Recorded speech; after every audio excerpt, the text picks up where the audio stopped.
गुरु GK group पे आपका स्वागत है। आज मैं आपके लिए साइंस का एक इम्पॉर्टेंट टॉपिक ब्लड का टॉप 50 इम्पॉर्टेंट क्वेश्चन लेके आया हूँ। यदि आप किसी भी कॉम्पिटिटिव एग्ज़ाम की तैयारी कर रहे हैं तो यह वीडियो आपके लिए बहुत ही इम्पॉर्टेंट रहने वाला है, तो वीडियो को अंत तक ध्यान से देखिएगा। तो चलिए वीडियो को शुरू करते हैं। फर्स्ट क्वेश्चन लेते हैं। फर्स्ट क्वेश्चन हो गया, रक्त होता है। रक्त क्या होता है, माने किस तरह का टिश्यू है, किस तरह का ऊतक है। तो रक्त एक संयोजी ऊतक है। क्या है? रक्त एक संयोजी ऊतक है जिसको कनेक्टिव टिश्यू बोलते हैं इंग्लिश में। नेक्स्ट क्वेश्चन देखते हैं कि एक स्वस्थ व्यक्ति में लगभग कितना लीटर रक्त होता है। स्वस्थ व्यक्ति में कितना लीटर आपको ब्लड मिलेगा। तो कितना लीटर ब्लड होता है एक स्वस्थ व्यक्ति में? 5 से 5.5 लीटर ब्लड होता है। कितना होता है? 5 से 5.5 लीटर ब्लड होता है। चलिए नेक्स्ट क्वेश्चन देखते हैं। नेक्स्ट क्वेश्चन है, ह्यूमन ब्लड का पीएच कितना होता है। देखिए, तो जो पीएच है वो 7 पे जो होता है वो न्यूट्रल होता है। 7 से जो कम होगा वो एसिडिक हो गया, और 7 से ज़्यादा होने पर वो बेसिक हो जाता है। तो ह्यूमन ब्लड जो होता है वो स्लाइटली बेसिक होता है और उसका पीएच कितना होता है? 7.4। तो ह्यूमन ब्लड क्या है? Slightly basic. यदि आपको क्वेश्चन आ गया कि ह्यूमन ब्लड एसिडिक होता है ना बेसिक होता है, तो आपको क्या लिखना है कि ह्यूमन ब्लड क्या होता है? बेसिक होता है। क्या होता है? ह्यूमन ब्लड बेसिक होता है। ठीक है, याद रखिएगा। ह्यूमन ब्लड का पीएच कितना होगा? 7.4। और ह्यूमन ब्लड किस तरह, एसिडिक है ना बेसिक है? बेसिक है। नेक्स्ट देखते हैं, रक्त का शुद्धिकरण कहाँ होता है। तो देखिए, रक्त का शुद्धिकरण फेफड़े में होता है, यकृत में होता है, किडनी में होता है, कहाँ होता है आपको ये बताना है। तो देखिए, रक्त का शुद्धिकरण फेफड़े में भी होता है, यकृत में भी होता है और किडनी में भी होता है। मीन्स इसका सही आंसर क्या होगा? ये सभी। ठीक है, तो चलिए नेक्स्ट क्वेश्चन देखते हैं। नेक्स्ट क्वेश्चन है, मानव शरीर में खून के शुद्धिकरण की प्रक्रिया को क्या कहते हैं। तो देखिए, मानव शरीर में खून के शुद्धिकरण की प्रक्रिया को डायलिसिस कहते हैं। और यह कौन करता है, कौन सा अंग करता है? करता है आपको किडनी। देखते होंगे बहुत बार जिसको किडनी में प्रॉब्लम होता है उसका डायलिसिस होता है, तो वही डायलिसिस मीन्स खून का शुद्धिकरण होता है। चलिए नेक्स्ट क्वेश्चन देखते हैं, मानव में कुल आयतन में प्लाज्मा का प्रतिशत कितना होता है। तो देखिए, मानव में जो ब्लड होता है उसमें प्लाज्मा का प्रतिशत होता है 55% क्या हो गया आपका? प्लाज्मा होता है। और बचा हुआ जो 45% होता है वो ब्लड कॉर्पसेल्स होते हैं। ठीक है, तो इसका सही आंसर क्या हो गया? 55%। तो चलिए नेक्स्ट क्वेश्चन देखते हैं। नेक्स्ट क्वेश्चन है, एक किशोरावय मनुष्य में सामान्य रक्तदाब कितना होता है। तो इसका सही आंसर होगा ऑप्शन बी, 120/80 mmHg। कितना होता है? 120/80 mmHg। ठीक है, नेक्स्ट देखते हैं। नेक्स्ट है, मनुष्यों में रक्तचाप सामान्यतः कितना होता है। तो सेम, कितना? 120/80 mmHg। चाहे वो किशोरावय मनुष्य बोलिए या एक जो वयस्क मनुष्य होता है, दोनों में जो रक्तचाप होता है वो सेम होता है। ठीक है, चलिए नेक्स्ट क्वेश्चन देखते हैं। नेक्स्ट क्वेश्चन है आपका, लाल रक्त कणिकाओं का औसत जीवन काल लगभग कितने समय का होता है। तो देखिए, लाल रक्त कणिकाओं का जो औसत जीवन काल है वो 100 से 120 होता है। 100 से 120 दिन का होता है। कितना होता है? 100 से 120 दिन। इंपॉर्टेंट क्वेश्चन है, बहुत बार एग्जाम में आ चुका है, तो याद रखिएगा इसे। चलिए नेक्स्ट क्वेश्चन देखते हैं। हाँ, नेक्स्ट क्वेश्चन है आपका, आरबीसी कहाँ पे बनती है। Most important question. ठीक है, तो देखिए, आरबीसी कहाँ बनती है? वो लाल अस्थि मज्जा में आरबीसी बनती है। इसको इंग्लिश में रेड बोन मैरो बोलते हैं। ठीक है, रेड बोन मैरो, इसी में आपका क्या बनता है? आरबीसी बनता है। तो इसको याद रखिएगा, ये भी इम्पोर्टेंट क्वेश्चन है। चलिए नेक्स्ट क्वेश्चन देख लेते हैं। नेक्स्ट क्वेश्चन है आपका, निम्नलिखित में से कौन मानव शरीर के विभिन्न अंगों का ऑक्सीजन वाहक है। तो जो मानव शरीर में जो ऑक्सीजन ले जाने का काम कौन करता है, तो वो आपको करता है लाल रक्त की कोशिकाएं, जिसको हम लोग आरबीसी बोलते हैं। और आरबीसी में हीमोग्लोबिन होता है, वही ऑक्सीजन वाहक होता है, वही ऑक्सीजन को शरीर के विभिन्न भागों अंगों तक पहुंचाता है। ठीक है, तो चलिए नेक्स्ट क्वेश्चन देखते हैं। नेक्स्ट क्वेश्चन हो गया, पुरानी और नष्ट प्राय लाल रक्त कणिकाएं कहाँ नष्ट हो जाती हैं। तो देखिए, जो आरबीसी होती है, जो लाल रक्त कणिकाएं होती हैं, वो प्लीहा प्लीहा में जाके नष्ट हो जाती हैं। कहाँ नष्ट हो जाती है? प्लीहा में। ये इंपॉर्टेंट क्वेश्चन है, बहुत बार रेलवे और एसएससी के एग्ज़ाम में आ चुका है, तो इसको याद रखिएगा। ठीक है, कि लाल रक्त कणिकाएं कहाँ पर नष्ट होती हैं, तो प्लीहा में। चलिए नेक्स्ट क्वेश्चन देखते हैं। नेक्स्ट क्वेश्चन है आपका, अधिक ऊंचाई पर मानव शरीर में लाल रक्त कणिकाएं क्या होगी। यदि मान लीजिए कोई मनुष्य अधिक ऊंचाई, जैसे मान लीजिए हिमालयन जो एरिया है वहाँ पे गया, तो क्या होगा, उसकी लाल रक्त कणिकाओं में क्या चेंजेज आएंगे। तो एक्चुअली यदि कोई भी मानव ऊंचाई वाले स्थान पर जाता है, तो उसकी लाल रक्त कणिकाओं की संख्या बढ़ जाती है। तो इसका सही आंसर होगा ऑप्शन सी, मैंने संख्या में बढ़ जाएगी लाल रक्त कणिका। जो आरबीसी होती है वो संख्या में बढ़ जाएगी अधिक ऊंचाई पर जाने पर। ये भी इंपॉर्टेंट क्वेश्चन है, इसको याद रखिएगा। नेक्स्ट क्वेश्चन देखते हैं। नेक्स्ट क्वेश्चन है कि जो प्लेटेलेट्स, उसका दूसरा नाम क्या है। तो प्लेटेलेट्स का दूसरा नाम होता है थ्रोम्बोसाइट। क्या क्या होता है? थ्रोम्बोसाइट। थ्रोम्बोसाइट प्लेटेलेट्स का दूसरा नाम है। चलिए नेक्स्ट क्वेश्चन देखते हैं। नेक्स्ट क्वेश्चन है कि हीमोग्लोबिन क्या होता है। तो देखिए, हीमोग्लोबिन क्या होता है? प्रोटीन होगा, कार्बोहाइड्रेट होगा, वसा होगा, विटामिन होगा, क्या होगा? माने हीमोग्लोबिन एक्चुअली क्या है, इस क्वेश्चन में पूछा गया है। तो हीमोग्लोबिन जो है एक्चुअली एक टाइप का प्रोटीन है। क्या है? एक टाइप का प्रोटीन है, याद रखिएगा इसे। चलिए नेक्स्ट क्वेश्चन देखते हैं। रक्त धारा में ऑक्सीजन ले जाने वाला प्रोटीन होता है। तो रक्त धारा में ऑक्सीजन ले जाने वाला प्रोटीन कौन है? हीमोग्लोबिन। अभी बताया हीमोग्लोबिन क्या है, एक टाइप का प्रोटीन है। तो ठीक समझे कि हीमोग्लोबिन एक टाइप का प्रोटीन है, और हीमोग्लोबिन ही है जो ऑक्सीजन को शरीर के विभिन्न अंगों तक पहुंचाता है। चलिए नेक्स्ट क्वेश्चन देखते हैं। मानव रक्त, ह्यूमन ब्लड का रंग लाल क्यों होता है। देखिए, एक क्वेश्चन बहुत बार आ चुका है। तो देखिए, मानव रक्त जो है, जो ह्यूमन ब्लड, उसका जो रंग लाल होता है, उसका एक ही कारण है, वो है हीमोग्लोबिन। हीमोग्लोबिन के कारण मानव शरीर में जो रक्त है उसका रंग लाल होता है। नेक्स्ट क्वेश्चन देखते हैं। नेक्स्ट क्वेश्चन हो गया आपको, हीमोग्लोबिन में निम्नलिखित में से कौन सा तत्व मौजूद होता है। तो देखिए, हीमोग्लोबिन में क्या होता है? लोहा, लोहा मीन्स आयरन। और इसी आयरन के कारण जो आरबीसी है, जो लाल रक्त कणिकाएं हैं, उनका रंग लाल होता है। क्योंकि आरबीसी में हीमोग्लोबिन होता है, हीमोग्लोबिन में आयरन है, और इसी आयरन के कारण आरबीसी का रंग जो होता है वो लाल होता है। ये भी एक इम्पॉर्टेंट क्वेश्चन है, इसको भी याद रखिएगा। चलिए नेक्स्ट क्वेश्चन देखते हैं। नेक्स्ट क्वेश्चन है, निम्नलिखित में से किसको आरबीसी का कब्रिस्तान कहा जाता है। बहुत ही इम्पोर्टेंट क्वेश्चन है कि निम्नलिखित में से किसको आरबीसी का कब्रिस्तान कहा जाता है। ठीक है, तो आरबीसी का कब्रिस्तान किसको बोला जाता है? प्लीहा को। ठीक है, याद रखिएगा, बहुत मोस्ट इम्पॉर्टेंट क्वेश्चन है।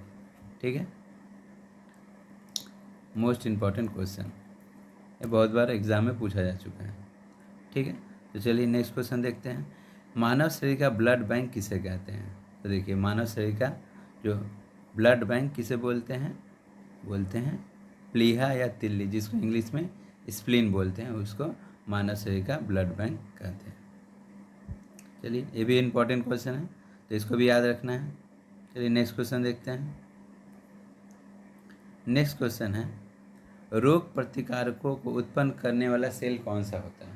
जो एंटीबॉडीज़ होता है, ठीक है, तो एंटीबॉडीज़ को उत्पन्न करने वाला, बनाने वाला कौन सा सेल होता है। तो आपको याद रखना है कौन सा सेल होता है। वो होता है लिम्फोसाइट। क्या होता है? लिम्फोसाइट। एंटीबॉडी बनाने वाला जो सेल होता है उसको हम लोग बोलते हैं लिम्फोसाइट। ठीक है, याद रखिएगा इसे। नेक्स्ट क्वेश्चन देखते हैं। एड्स के विषाणु किसे नष्ट कर देते हैं? तो देखिए जो एड्स के विषाणु हैं, एक्चुअली एड्स के विषाणु क्या करते हैं, हमारे जो एंटीबॉडीज़ है, एंटीबॉडीज़ को नष्ट कर देते हैं। और अभी अभी मैंने बताया एंटीबॉडीज़ बनाने वाला सेल कौन है? लिम्फोसाइट। मीन्स एड्स के विषाणु क्या करते हैं? लिम्फोसाइट को नष्ट कर देते हैं। किसको नष्ट कर देते हैं? लिम्फोसाइट्स को नष्ट कर देते हैं। तो ये भी इम्पोर्टेंट क्वेश्चन है, इसको याद रखिएगा। ठीक है, तो चलिए नेक्स्ट क्वेश्चन देखते हैं। नेक्स्ट क्वेश्चन है, रुधिर के प्लाज्मा में, ब्लड के प्लाज्मा में निम्नलिखित में से किसके द्वारा एंटीबॉडी निर्मित होती है? तो देखिए कि जो प्लाज्मा होता है, ठीक है, उसमें किसके द्वारा आपको एंटीबॉडी बनती है? ठीक है, तो इसको याद रखिएगा। इसमें किसके द्वारा एंटीबॉडी बनती है? मोनोसाइट के द्वारा। ठीक है, किसके द्वारा बनती है? मोनोसाइट के द्वारा एंटीबॉडीज बनती हैं। नेक्स्ट क्वेश्चन देखते हैं, निम्नलिखित में से कौन सा एंजाइम रक्त का थक्का बनाने में आवश्यक है? ठीक है, तो जो रक्त का थक्का बनाने में कौन सा एंजाइम आवश्यक होता है थ्रोम्बिन। थ्रोम्बिन नामक एक एंजाइम होता है जो जो ब्लड क्लॉटिंग होता है, जो रक्त का थक्का बनता है, तो उसमें थ्रोम्बिन हेल्प करता है। तो चलिए नेक्स्ट क्वेश्चन देखते हैं।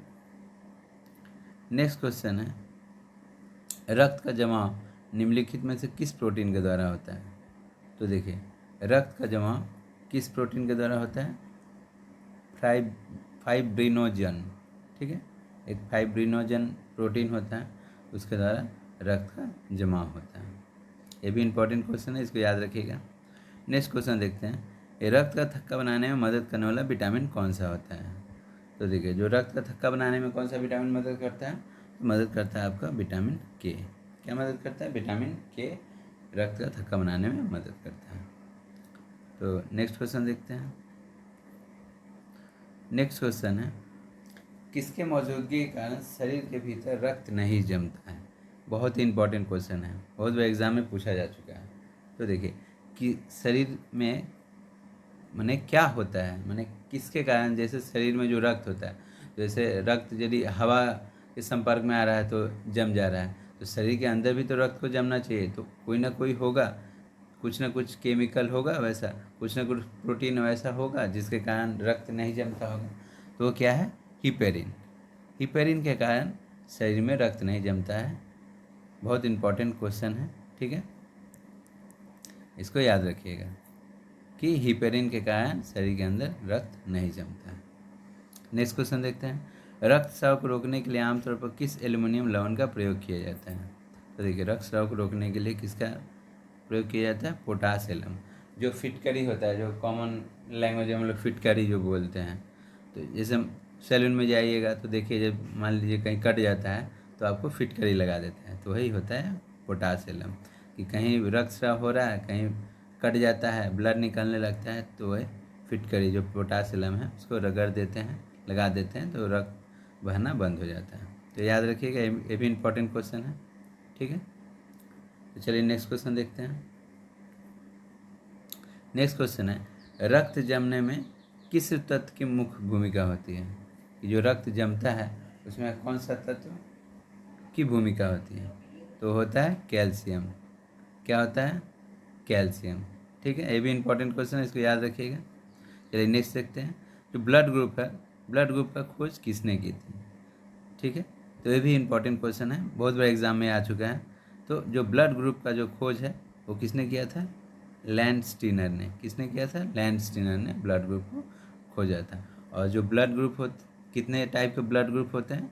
तो 4 टाइप के ब्लड ग्रुप होते हैं, तो याद रखिएगा क्या क्या होता है। एक होता है ए, फिर होता है एक बी, एक होता है ए बी, और एक होता है ओ। मैंने टोटल 4 टाइप्स के ब्लड ग्रुप होते हैं, ठीक है। तो नेक्स्ट क्वेश्चन लेते हैं। नेक्स्ट क्वेश्चन है कि कौन सा रक्त समूह सर्वदाता कहलाता है? माने ऐसा रक्त समूह जो सभी को दिया जा सकता है, जिसको हम लोग यूनिवर्सल डोनर बोलते हैं। क्या बोलते हैं? यूनिवर्सल डोनर, इंग्लिश में यूनिवर्सल डोनर बोलते हैं, ठीक है। तो कौन सा ब्लड ग्रुप होता है? जो यूनिवर्सल डोनर होता है तो हो गया ओ निगेटिव। कौन सा होता है?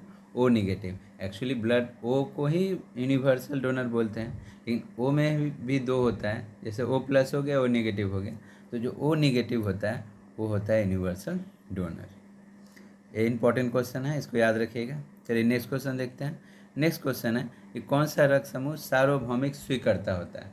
मीन्स यूनिवर्सल रिसिपिएंट जिसको बोलते हैं, माने वो सभी से ब्लड ले सकता है। तो कौन सा ब्लड ग्रुप है? वो है ए बी पॉजिटिव। ठीक है, ए बी पॉजिटिव ऐसा ब्लड ग्रुप है जो किसी भी दूसरे ब्लड ग्रुप से, ठीक है, कोई भी ऐसा व्यक्ति जिसके पास जिसका blood group A B positive है वो दूसरे किसी भी व्यक्ति से अपने ब्लड को वो ले सकता है। तो इसको याद रखिएगा, ये भी इम्पोर्टेंट क्वेश्चन है कि कौन सा ब्लड ग्रुप सार्वभौमिक स्वीकर्ता है, मीन्स यूनिवर्सल रिसिपिएंट है, तो वो है आपका है ए बी पॉजिटिव। ठीक है, अब नेक्स्ट क्वेश्चन देखते हैं। नेक्स्ट क्वेश्चन है ए बी रक्त समूह में। अब देखिए जो ए बी रक्त समूह है उसमें क्या होता है? देखिए रक्त में दो चीज़ होता है, एक होता है एंटीजन और एक होता है एंटीबॉडी। ठीक है, एक है एंटीजन और एक है एंटीबॉडी। ठीक है, तो यहाँ पर क्या पूछा गया है कि ए बी रक्त समूह में क्या होता है? तो देखिए ए बी जो रक्त समूह है उसमें कोई भी एंटीबॉडी नहीं पाया जाता है। ठीक है, ए बी रक्त समूह में कोई भी एंटीबॉडी नहीं पाया जाता है। ठीक है, इसको याद रखिएगा, ये भी इम्पोर्टेंट क्वेश्चन है। चलिए नेक्स्ट क्वेश्चन देखते हैं कि रक्त के ए बी वर्ग वाला व्यक्ति ऐसे व्यक्ति को रक्तदान कर सकता है जिसके रक्त का वर्ग हो। तो देखिए जो ए बी है वो सभी से ब्लड ले सकता है, ए बी सभी से ले सकता है।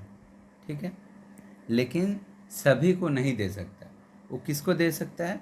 जिसका ब्लड ग्रुप ए बी रहेगा उसी को दे सकता है। ठीक है, ए बी सभी से ले सकता है लेकिन सिर्फ देगा किसको? ए बी वाले को। वैसे ही ओ सभी को दे सकता है, वो सभी को दे सकता है लेकिन लेगा सिर्फ ओ वाले से, जिसका ओ रहेगा उसी से लेगा। ठीक है, तो इसको याद रखिएगा, ये भी इम्पोर्टेंट क्वेश्चन है। चलिए नेक्स्ट क्वेश्चन देखते हैं। नेक्स्ट क्वेश्चन है ए बी रक्त वर्ग वाले व्यक्ति को सार्वत्रिक अदाता कहा जाता है, क्योंकि देखिए मैंने बताया कि ए बी जो है ए बी सभी से ले सकता है। ठीक है, तो अब वो किस कारण से सभी से ले सकता है?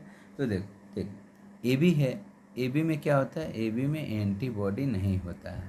ठीक है, ए बी में कोई भी एंटीबॉडी नहीं होता है, इसलिए ए बी सभी से ले सकता है, बट किसे देगा? वो सिर्फ ए बी वाले को ही देगा। ठीक है, तो इसको याद रखिएगा कि ए बी सभी से ले सकता है। क्यों? क्योंकि ए बी में कोई भी एंटीबॉडी नहीं होता है। चलिए नेक्स्ट क्वेश्चन देखते हैं। नेक्स्ट क्वेश्चन है रक्त समूह ओ वाला व्यक्ति किस रक्त समूह के व्यक्तियों से रक्त ले सकता है? तो देखिए जो ओ है, मैंने बताया आपको कि वो सिर्फ ओ से ही ले सकता है, कि ओ सभी को दे सकता है, सभी को ओ दे सकता है, लेकिन जब लेगा तो सिर्फ ओ से लेगा। ठीक है, ये भी याद रखिएगा। ठीक है, तो चलिए नेक्स्ट क्वेश्चन देखते हैं। नेक्स्ट क्वेश्चन है यदि एक पिता का रक्त वर्ग ए और माता का रक्त वर्ग ओ है तो बताइए उसके पुत्र का कौन सा रक्त वर्ग हो सकता है? तो देखिए जब पिता का ए है और माता का ओ है तो उसमें कौन सा ब्लड ग्रुप आएगा? वो आएगा ओ। ठीक है, कौन सा आएगा? ओ। चलिए नेक्स्ट क्वेश्चन देखते हैं। निम्नलिखित में से वह रुधिर वाहिका कौन सी है जो जिगर को ऑक्सीजन रुधिर ले जाती है? जिगर मीन्स हो गया आपको लीवर। तो लीवर को हिंदी में क्या बोलते हैं? यकृत। तो जो लीवर है, तो लीवर में कौन सा आर्टरी होता है, मतलब कौन सी रुधिर वाहिका होती है जो ऑक्सीजन पहुंचाती है? तो हो गया यकृत धमनी। क्या हो गया? वो यकृत धमनी। चलिए नेक्स्ट क्वेश्चन देखते हैं। नेक्स्ट क्वेश्चन है रक्त प्रवाह में हवा के बुलबुले का होना जीवन के लिए खतरनाक होता है। अब देखिए यदि मान लीजिए रक्त प्रवाह में यदि कोई हवा का बुलबुला चला जाता है तो उससे क्या होगा? तो देखिए जो रक्त प्रवाह में यदि कोई हवा का बुलबुला चला जाए तो उससे रक्त के प्रवाह में बाधा उत्पन्न हो सकती है, जो बहुत ही हानिकारक हो सकता है, किसी मनुष्य की जान तक ले सकता है। ठीक है, तो इम्पोर्टेंट क्वेश्चन है, इसको याद रखिएगा कि रक्त प्रवाह में यदि हवा का बुलबुला चला जाए तो वो रक्त के प्रवाह में बाधा उत्पन्न कर सकती है। नेक्स्ट क्वेश्चन देखते हैं, निम्नलिखित में से वह वैज्ञानिक कौन है जिसने पहली बार ब्लड सर्कुलेशन की व्याख्या की थी? तो ब्लड सर्कुलेशन की व्याख्या किसने की थी? विलियम हार्वे ने। बहुत इंपॉर्टेंट क्वेश्चन है, इसको याद रखना है, एग्जाम में बहुत बार पूछा जा चुका है। तो क्या होगा, जो जिसने ब्लड सर्कुलेशन का व्याख्या किया था वो कौन सा वैज्ञानिक था? वो था विलियम हार्वे। चलिए नेक्स्ट क्वेश्चन देखते हैं। नेक्स्ट क्वेश्चन है, किस प्रक्रिया द्वारा श्वसन के दौरान ब्लड में प्रवेश करती है फिर उसे छोड़ती है? उन्हें जो किस प्रक्रिया के द्वारा जो गैस है वो ब्लड में प्रवेश करती है और फिर ब्लड से निकल के और फिर फेफड़ा आती है और फेफड़े के थ्रू होते हुए मुंह के थ्रू होते हुए बाहर निकल जाती है। तो कौन सी प्रक्रिया होती है? विसरण, जिसको इंग्लिश में डिफ्यूजन बोलते हैं। तो नेक्स्ट क्वेश्चन देखते हैं, यदि व्यक्ति को गलत प्रकार का रक्त दे दिया जाए तो निम्नलिखित में से क्या परिणाम होता है? बहुत इंपॉर्टेंट क्वेश्चन है, एग्जाम में आ चुका है बहुत बार, तो इसको याद रखिएगा। क्या है, देखिए, यदि किसी व्यक्ति को गलत तरह का रक्त दे दिया जाए तो क्या परिणाम होगा? तो इसका एक ही परिणाम होगा, क्या, कि उसकी जो सभी धमनियां हैं, जो आर्टरी हो, संकुचित हो जाएगी और उस व्यक्ति की मौत हो जाएगी। तो इसको याद रखिएगा, यदि किसी व्यक्ति को गलत प्रकार का रक्त दे दिया जाए तो उसकी सारी धमनियाँ संकुचित हो जाएगी। चलिए नेक्स्ट क्वेश्चन देखते हैं। नेक्स्ट क्वेश्चन है, मानव शरीर में रक्त की अपर्याप्त आपूर्ति को क्या कहते हैं? ये मानव शरीर में यदि रक्त की अपर्याप्त आपूर्ति हो जाए तो उसको क्या बोलते हैं? तो उसको बोलते हैं इस्कीमिया। क्या बोलते हैं? इस्कीमिया। ये भी इंपॉर्टेंट है, इसको याद रखिएगा। नेक्स्ट क्वेश्चन देख लेते हैं। नेक्स्ट क्वेश्चन है, यदि किसी व्यक्ति की रुधिर वाहिकाओं की त्रिज्या कम हो जाए तो उसका रक्तदाब क्या होगा? बढ़ेगा, घटेगा या उतना ही रहेगा? क्या होगा? तो देखिए, यदि सिंपल सा लॉजिक है, यदि ये मान लीजिए धमनी है, ये रुधिर वाहिका है, इसका मान लीजिए मैंने त्रिज्या कम कर दिया, ठीक है, तो त्रिज्या कम करने से क्या होगा? इसके अंदर का जो रक्तदाब है, क्योंकि त्रिज्या कम हो गया तो रक्तदाब क्या होगा? बढ़ेगा। तो याद रखिएगा, ये भी इंपॉर्टेंट क्वेश्चन है कि यदि किसी व्यक्ति की जो रुधिर वाहिकाएँ हैं, ठीक है, जो ब्लड वेसल्स हैं, जिसको इंग्लिश में ब्लड वेसल्स बोलते हैं, कि उसकी त्रिज्या कम हो जाए, उसका रेडियस कम हो जाए तो ब्लड जो रक्तदाब है, ठीक है, जो ब्लड प्रेशर है, वो क्या होगा? वो बढ़ेगा। इंपॉर्टेंट क्वेश्चन है, इसको याद रखिएगा। चलिए नेक्स्ट क्वेश्चन देख लेते हैं। नेक्स्ट क्वेश्चन है, रक्तदाब का नियंत्रण कौन करता है? तो देखिए, रक्त जो हमारे शरीर में जो हार्मोन्स होते हैं उनमें से कौन सा हार्मोन रक्तदाब का नियंत्रण करता है? तो वो है एड्रिनल ग्रंथि, ठीक है।